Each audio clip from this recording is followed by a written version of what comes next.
Guys, in today's video, I'm bringing you guys a Tristana build. I played this build and I actually enjoy it. And let's first break down the items because that's the most important part. So the items are going to be very similar to what we used to run before. We're just changing out the static shift for the Storm Razor. So what you're going to want to do is when you're building this build is you want to get the BF sword, which is this item. You want to buy the BF sword right away and then build into the Storm Razor. Once you build the Storm Razor, you want to finish the BF sword into a Infinity Edge. So then you'll have these two items. And Storm Razor gives a lot of amazing stats, especially paired off with the BF sword. You'll have a lot of attack damage, you'll have crit rate and attack speed all in one item, and plus you're able to slow the enemy, allowing you to deal more damage and not having the enemy run away. Next up, stasis. Since Tristana is jumping in a lot, it's always nice to have stasis and kind of bait out the enemy teammates, enemy team, and just protect yourself. Rapid fire cannon is really good on Tristana because Tristana has a very long range. So with rapid fire cannon, it's even longer for one proc, and it's actually super good because you could proc a critical strike that deals a lot of damage, especially to squishies. Guardian Angel is another backup defense item for you, especially against AD champions and just champions that really want to dive you, like Renekton, Vi, Lee Sin, things like that. And Mortal Reminder is a really great item when you are when you need anti-heal. But let's say you don't, you can always run Phantom Dancer instead of Mortal Reminder. Now for the runes, you're going to want to run Conqueror, Brutal, Hunter Titan, and Sweet Tooth. They all work really well with each other. Conqueror and Brutal are standard runes for ADC champions. Hunter Titan is great because you want tenacity when you're engaging with Tristana, and Sweet Tooth is just great for the laning phase.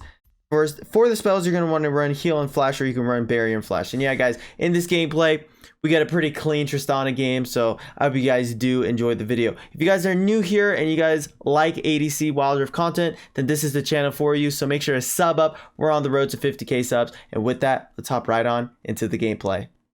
Alright guys, we are now in the Tristana gameplay, and man, we were running Leona support too, so we were basically a full engaged comp. Now, Tristana has a very weird spot in the meta currently, guys.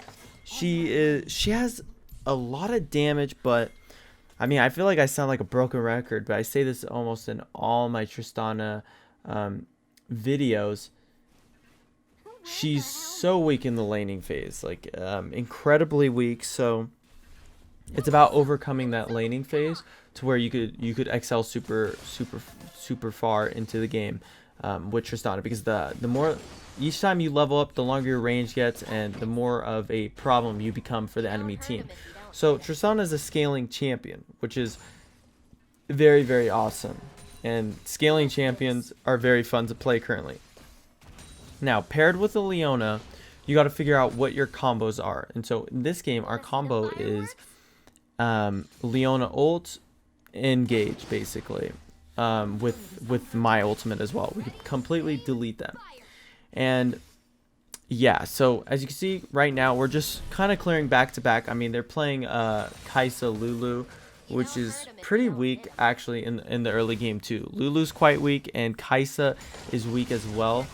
Right here, we actually get a good Leona engage, and I jump in onto Kai'Sa and I actually get enough autos to really get my worth out of right there. So that was actually a really good trade.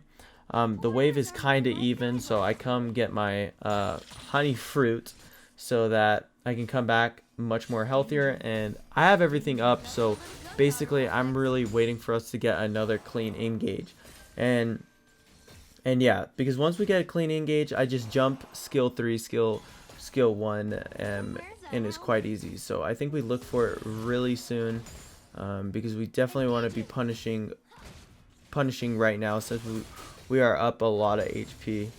But there are minions in the way, so we're farming up the minions, trying to see if we could get an engage before level 5 or just get an engage. As you can see, we're both looking for it. Right there, we get it. I target lock Kai'Sa, and boom, I start autoing him down. Sadly, he has his barrier up, so I actually couldn't kill Kai'Sa, but we are putting the pressure onto Kai'Sa pretty hard. So we're looking for a way to now kill Kai'Sa under tower, I was thinking about doing a small jump to really get the kill, but it's actually really hard to do anything right here. So right here I jump, but I'm actually just too far. I'm legit just too far. But boom, Kaisa jumped in onto me, and then I was able to ult her and get the kill, which was literally perfect. And boom, we get a nice free kill onto Kaisa, which helps snowball my lead. Right here, guys, I trolled right here. Oh my god, I should have just not auto-attacked Rammus, but I mean, he smited me anyways, so yeah, I was pretty unlucky. Oh my god, just seeing that gank back, like, come on, guys. Have Rammuses been terrorizing your guys' games? To be honest, I've been getting a lot of Rammuses on my team, and luckily they've all been good, dude. I love seeing my Rammus at level 2 come gank my lane and kill the ADCs. It literally happens every time, guys. People do not see that coming. Like, ADC players do not see like that coming, because usually, you know, the jungler clears like 2 to 3 camps and then goes for a scuttle. But man, no, Rammus just goes straight for the gank after clearing like 1 camp. So it's like always fine. Like, the Rammus clears red and then goes straight for the gank, and it always works. But this Rammus was decent this game. But as you can see right here, I'm freezing the wave on our side so we could punish and make the Kaisa lose CS. While playing safe at the same time. So that's when freezing can really be versatile. And right here we use Leona engage, and I just go straight in onto Kaisa, and boom, baby, we get the double kill right there. It was nice and clean. I mean, it was really easy. I just jumped in onto Kaisa. Kaisa already used her barrier, so it was going to be a very easy kill, and we ended up getting it really quickly. I didn't think we could double kill them there, but we were actually able to get them with the double kill. So at this point, I'm pretty fed when I'm 3-1. It's actually pretty hard to lose the game at this point, but there's a scary Katarina. So right here, I'm being careful. I'm kind of playing around, auto-attacking. I'm still chilling, playing really around this fight right now. Oh, watch this, guys. I jump in onto Rammus, get the kill, jump out like it was nothing, and then I flash this, and I actually end up living right here. And that was pretty crazy. Like, I actually can't believe I lived. I decided to see if I could come back into this, but it was actually really hard. There was really no angle. Like, I keep looking, but I was like, wait, this guy kind of knows where I am, so I'm just gonna reset. But then I kept deciding, like, I can stay if Twisted Fate decides to stay, but or come up, but he didn't. Twisted Fate actually wanted to use the vision so that he could push for mid tower, but I decided to just clear out this lane and then reset and pick up the Storm Razor. When you have the BF sword Storm Razor, you're actually super you're very power spiked, because you have a bunch of AD, you have a good amount of crit, and you have a good amount of attack speed. So you actually hit like a truck. And plus, once you proc that Storm Razor, you get that extra little slow that is so good at really pinning down a player and following up with CC. It's so much easier to use CC on a target that is slowed. And I think people really underestimate that. So right here we look for the engage onto Kaisa, but we end up missing it. And right here I ult Kaisa into the wall, but Kaisa ended up living because of the Lulu ult and just the overall barriers that you get. So right here we just chill and we start focusing in on this tower. I used the tower on a minion by accident right there, which was really unfortunate, and kind of like that turret should have been gone, but it ended up not like staying up because I misplaced my my explosive. And so that's why when you're playing Tristana, the biggest tip is that you really want to be using your target lock. That's why you're always going to see me target locking, because if you're jumping over a minion wave onto an enemy, it's going to put the bomb on the minion wave. So that's why it's super important to target lock before you engage. And so right here I see my Camille focusing in on this Katarina, and I'm curious like if I could come in and really assist, but we end up getting the kill anyways, and I actually end up giving my top tower by rotating here. And I see that, and it's like, okay, well, might as well just trade for mid, try to get first turret at least. Like, that's the best I can do. So boom, boom, we end up getting first turret. At least we do end up trading a turret for Kaisa. But right here, guys, I tell my teammate, Leona, yo, go in. I'm coming behind them. Let's go, let's go, let's go. Boom. Target lock onto Kaisa. Boom. Auto attack. Auto. Boom. Ult. Dead. I get a little short jump, and we end up killing the Lulu as well. I did the short jump onto Lulu to make sure I get that slow, which was perfect. And guys, I mean, we legit just snowballed this game. Like, boom. Just like this, guys. Just like this.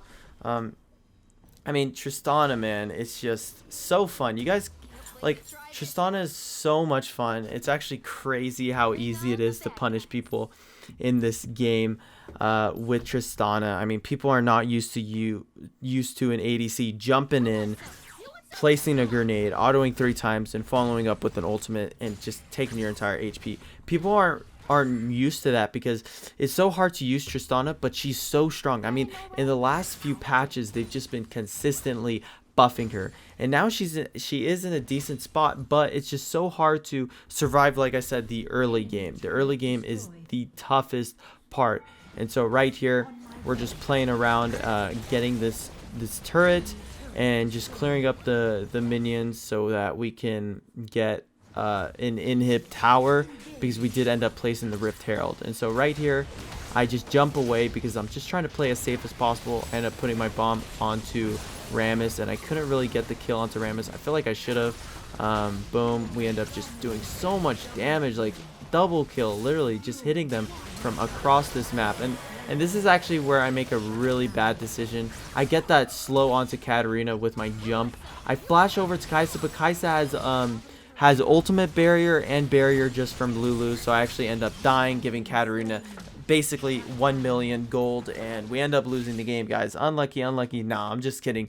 But dude, I actually, like, bounties in this game are so busted, bro. Like 1,000 gold. I mean, okay, it makes sense there because I was on a pretty high kill streak, but man, you cannot give bounties over in this type of elo, bro. It's actually impossible. Thank God that was like my last death of the game, which was always great, but you know, that's the cost of playing Tristana. Sometimes you're going to be jumping in and making bad mistakes. It's almost impossible not to. It's impossible to actually, like, never throw on Tristana, because you're always jumping in. Like right here, I'm already going to jump in right away onto this Jax. Boom, target lock, boom. I'm already applying the damage, and bop, he's dead. Like, it's just so easy, guys. Stormrazor is actually such a nice item, and it pairs really well with Tristana because it gives her, like I said, a bunch of AD, good amount of attack speed, good amount of crit, all in one item. So basically, she gets power spiked a lot harder earlier on because of how much AD she has. And so the proc of the actual Stormrazor, like I said, helps benefit her because she's able to lock down the targets a lot quicker and easier, which is always good. Stormrazor is definitely an item that everyone needs to give a good test on. It usually feels pretty great, and Static Shiv is not really optimal sometimes on Tristana, but Stormrazor definitely plays really well. So Rammus right here is going for another weird engage. We end up just killing him so quickly. I'm trying to look for auto attacks where I can, but I'm not trying to force anything too crazy. I'm trying to ward over the walls so I could get some cool autos. Look at the way I auto Jax though. Look at this, guys. Look at this. Look. Boop. Like a nice little auto. Boop. It's pretty easy right here. I'm just waiting for the Katarina maybe to go in, pick up a blade, and then I just target lock her. Right here, I just focus the turret. We get the turret. Now I could buy a rapid fire cannon, but it's like, dude, we're so ahead. Like, no one's trying to really recall. But boom, Rammus kind of shows himself. We get him so low. Oh my god, maybe I should have thrown out the ulti right there. I mean, it still wouldn't have killed Rammus, but it is what it is. We actually end up losing one of our teammates here, so it's like, yo, we actually got to dip out here. We don't want to stay fight a 4v5 because we can only throw really so much times this game. So right here, I get a little small jump. I'm just walking back, you know, not trying to look for anything too crazy. With Tristana, you're strongest in the late game. So in the late game, I mean, at this point, I'm basically fed, so I'm basically a late game Tristana, basically, but very earlier on. You really want to try not to throw, because, like, and this goes for really most of the champions you play. You don't want to be killing yourself too much on the map. Like, 2 deaths is pretty decent for like like for a game this long, like it's actually quite good. You don't want to end up dying too much because it is really bad. Like I think like the maximum amount of deaths you should have in a game is 5, especially as an ADC, and that's a lot. Like if you have 3 deaths, you're probably gonna win that game because you've been on the map for a long time. But let's say it's 10 minutes in and you have like 6 deaths, like that's not really that good, because you're not really on the map able to farm it. Plus you're just giving so much gold to the enemy. So that's why it's important to make sure to always to live when you can. So right here I'm trying to look for the best engage. So there wasn't really, so I just ended up just chilling. We end up taking their bot inhib quite easily. I'm still literally looking for the best way to engage, but there's literally no angle right now. I see the Rammus engage. I end up putting the explosive charge on him, but Rammus just walks away. So it's like, okay, can't we just rotate up to the other tower right here? We go onto Rammus, but as you can see, I'm keeping my distance. Can't really get the auto off though onto the Rammus to die, so Rammus ended up living. Right here I decided to reset because it's like we're so ahead, like there's literally no reason to stay overextended. Plus, like when you're destroying a team super hard, like the enemy team, like they start playing super passive and scared, which is very common right here. I just want to full send it into the enemy team. So I ended up seeing this Katarina. It's like, okay, I'm gonna go in onto you, but like look at this, like Katarina just runs away. Dude, everyone just wants to run away in this game. So that's kind of how I end up baiting myself, because like I just want to kill people so badly. But right here we see the Kaisa, and it's like, all right buddy, you are so dead, like you are beyond dead. But he actually ended up getting a very good stasis. Rammus engages on me, and I decide to, you know, kite away, get a small little jump so I could slow Rammus as well. I get the kill onto Rammus. I try to jump in and help my team, but we are just so fed that it's so easy for us to just explode them and end the game. So yeah guys, Tristana with this build is very strong. I recommend really all you guys give it a try because it is just super good. It feels really nice on the brand new patch 2.4. If you guys would like to see more builds on different type of ADCs, make sure to let me know in the comment section down below and tell me what you guys think of this Tristana build once you give it a try. And if you're new here guys, we upload daily Wild Rift content, so if you want to learn and watch a video every single day, I'm here for you. Alright guys, that's it for me. I'll catch you guys in the next one. Peace.